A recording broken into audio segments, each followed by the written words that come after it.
একটা নাম আর দুটো পরিচয় আর হাজারো প্রশ্নের মুখে অভিষেক ব্যানার্জির স্ত্রী রোজিরা নরুলা। যারা আমার ভিডিও আগে দেখেছেন, আমি বলেছিলাম যে মমতা ব্যানার্জি কোনো বাংলাদেশি এজেন্ট, আর সেই কথাই প্রমাণ হতে চলেছে। আপনারা অনেকেই জানেন না, অভিষেক ব্যানার্জির স্ত্রী রোজিরা নরুলা থাইল্যান্ড নিবাসী। তদন্তের মাধ্যমে জানা গেছে ওনার দুটো বাবা, যেটা কখনোই সম্ভব নয়।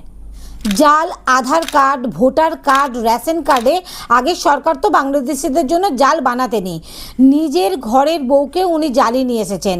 কয়লা চুরি, সোনা তস্করিতে তো উনি আরোপি আছেনই, তাছাড়াও অভিষেক ব্যানার্জির স্ত্রীর পিআইও কার্ডে ওনার বাবার নাম নিপ্পন নরুলা আর ওসিআই কার্ডে গুরুচরণ আহুজা পাওয়া গেছে। এই জালি নথির বিরুদ্ধে সিবিআই তদন্ত শুরু হয়ে গেছে। এমনকি যা সন্দেহ করা হচ্ছে, রোজিরা নরুলা যেহেতু থাইল্যান্ড থেকে বিলংস করেন, উনি কোনো গুপ্তচর হলেও হতে পারেন, যা অভিষেক ব্যানার্জির গলায় ঝুলিয়ে দেওয়া হয়েছে। সত্যি, মিথ্যে নাকি ষড়যন্ত্র, শেষ পর্যন্ত দেখতে থাকুন।